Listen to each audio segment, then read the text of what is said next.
오늘은 잠언필사 68일차가 되는 날입니다. 오늘은 현자들의 교훈 26부터 30까지의 교훈인데요. 잠언 24장 13절부터 22절 보시도록 하겠습니다. 어떤 위기도 어떤 유혹에도 아주 이렇게 맞서고 있는 멋진 그림으로 되어 있는데요. 이 현자들의 36 교훈집에서도 26부터 30까지 교훈은 이렇게 구성되어 있습니다. 그래서 지혜의 우선 굉장히 중요한 부분을 우리가 이제 인식하는, 그래서 그걸 비유적으로 들어서 꿀에 대해서 비유를 들었고요. 그 지혜가 있기 때문에 7.8기 넘어져도 다시금 일어나야 된다. 그 지혜가 있기 때문에.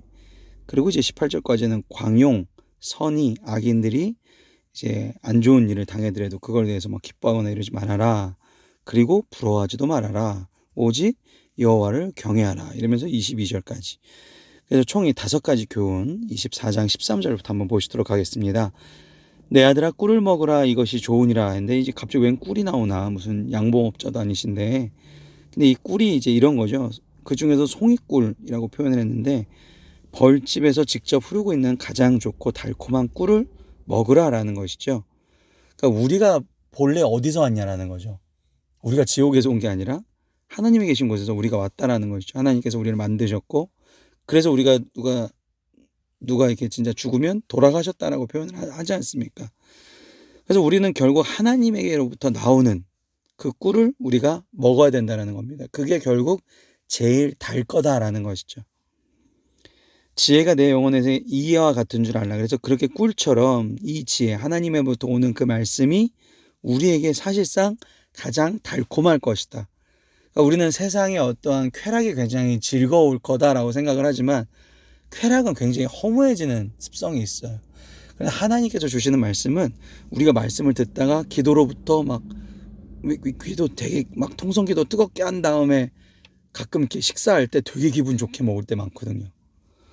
그죠? 그게 뭔가 나도 모르는 큰 쾌감이 이렇게 막 쾌락이 막 이건 내가 세상에서 얻을 수 없는 그런 기쁨들이 막 올라올 때가 있습니다.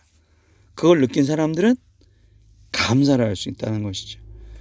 그래서 이것을 얻으면 정령이 네 장래가 있겠고 네 소망이 끊어지지 아니하리라. 뒤에 보시면 알겠지만 악인은 끊어지는데 의인은 이어진다라는 거죠. 연속성이 있다라는 거. 아무리 이 사람이 쾌락이 있고 즐거워봤자 끝이 끊어지면 아무런 의미가 없는데, 이게 계속 이 기쁨과 감사가 계속 이어진다면 그것만큼 기대가 되고 기쁜 건 없을 것 같습니다. 자, 그 다음에 이제 7.8기가 나오죠. 악한 자여 의인의 집을 엿보지 말며 그가 쉬는 처소를 헐지 말아라. 하나님의 지혜를 받는 자들을 하나님께서 보호해 주신다라는 말씀을 하시면서 대저 의인은 7번 넘어질지라도 다시 일어나거니와 악인은 재앙으로 말미암아 엎드려진다. 의인은 여기서 말하는 게 7번씩 70번이라 그래서 왜 우리가 뭐 용서하라 할 때도 이렇게 얘기를 하고, 여기도 이제 7번 넘어지긴 하지만 이게 진짜 딱 7번만 넘어지고 8번째는 그럼 완전히 넘어져 있어도 되냐, 이거 아니죠. 그죠? 이 7이 완전수를 뜻하는 것이죠. 그래서 영원히 힘든 일이 오더라도 무조건 일어나라. 왜 그러면 반드시 하나님의 계획은 성취되고 회복되기 때문에 그렇다는 것입니다.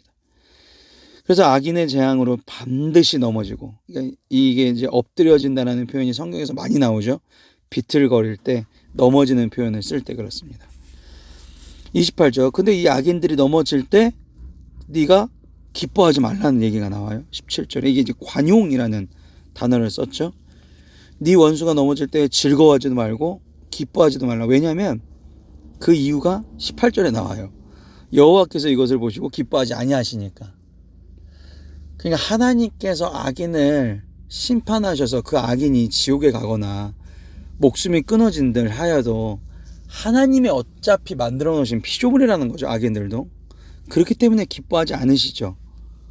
그러니까 우리는 인간적인 차원의 아이고 쌤통이다, 잘됐다 이런 기쁨을 느끼지 말고 하나님의 정의와 공의가 실현되는구나 이 세상에서, 그런 이제 신앙적 차원의 기쁨만 느끼고 나는 조심해야 되겠다라는 그런 마음을 얻어야 되겠습니다.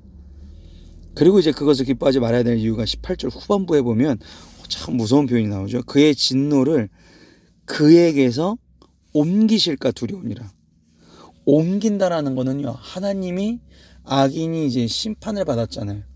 근데 그 악인이 심판받은 그 심판의 하나님의 그 진노가 기뻐하는 사람한테 옮겨진다. 왜냐면 그 기뻐하게 되면 의인도 순간적으로 악인이 될 수 있거든요. 남의 고통을 좋아하는 악인. 그러니까 그 진노가 다시 나한테도 온다는 것이죠. 그러니까 누군가가 잘못됐을 때, 우리가 요즘에 코로나 보면 솔직히 조금 이렇게 안 좋은 교회들에 막 나온단 말이에요. 조금 문제가 있고, 역시 뭐 그걸 보면서 하나님께서 심판하신 거다, 이러면 절대 안 된다라는 것이죠. 그죠? 그냥 우리는 의연하게 우리가 할 일, 하나님의 지혜를 받고 기도하고 찬양하고 예배드리고, 이거를 정말 의연하게 잘 대처하면 된다는 것입니다. 그걸 가지고 우리가 판단할 일이 아니라는 것이죠. 자, 29교훈과 30교훈 마지막은 이제 한번 악인의 형통을 이제 또 부러워하지 말아라. 그래서 너는 행악자들을 말미암아 분을 품지도 말고 형통함을 부러워하지도 말고. 그러니까 악인이 넘어지는 거 기뻐하지 말고, 분을 품지 말고, 부러워하지 말아라. 이게 악인들을 볼 때 우리의 세 가지 마음입니다. 다시, 악인들이 넘어짐에 대해서 기뻐하지도 말고, 쌤통이다 이런 마음 갖지 말고, 미워하지도 말고, 부러워하지도 마라. 걔네가 잘 되는 걸.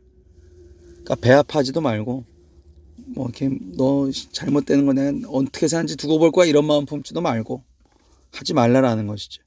어차피 그런 악을 행한 자들은 장래가 없고 등불이 꺼질 수밖에 없기 때문에, 이 등불이요, 원어로 보면 이제 생명, 복된 삶 할 때 등불, 그래서 항상 등불을 켜놔라 이런 얘기 하지 않습니까, 성경에. 어차피 그 등불이 하나님께서 꺼트리실 거니까 니네들이 그거에 대해서 판단하지 말라고 항상 얘기하고 있습니다. 그래서 우리가 이렇게 왜 나쁜 사람, 좀 약간 나랑 어울리지 못하는 사람, 나를 비방하는 사람 보면 그 사람 사실 이제 씹는 맛으로 누군가가 이제 얘기를 하지 않습니까? 그런데 그런 걸 하나님께서는 별로 기뻐하지 않으시고, 그 사람한테 갈 진노가 나한테도 올 수 있기 때문에 그냥 나는 사실은 신경을 안 쓰고 교제를 안 하는 게 최고다라는 것이죠. 잠언 24장 21절입니다. 내 아들아 여호와의 왕을 경외하고 반역자와 더불어 사귀지 말라. 사귀지 말라라는 얘기가 나오죠. 네, 신경 쓰지 말라는 거죠. 내가 무슨 데리고 살 것도 아닌데 지금 신경 쓰지 말라는 얘기입니다. 동료가 될 수 있으니까, 그 사람을 어느 정도 나도 같이 있다 뭐 욕하다 보면 닮아갈 수 있기 때문에 그렇죠. 22절 마지막입니다. 대저 그들의 재앙은 속히 임하리니 그 둘의 멸망을 누가 알랴라는 것이죠.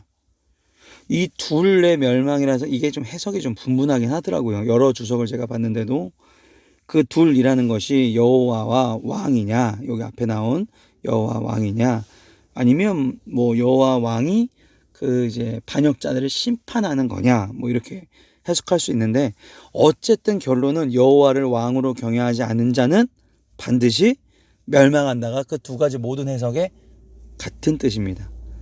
그러니까 내가 오늘 왜 기도하고 시작해야 되느냐? 하나님께서 내 계획을 함께 해주시면 내가 계획해놓은 것보다 더 크고 은밀한 일들을 만들어 주시기 때문에, 그래서 나의 왕으로 삼는 거죠.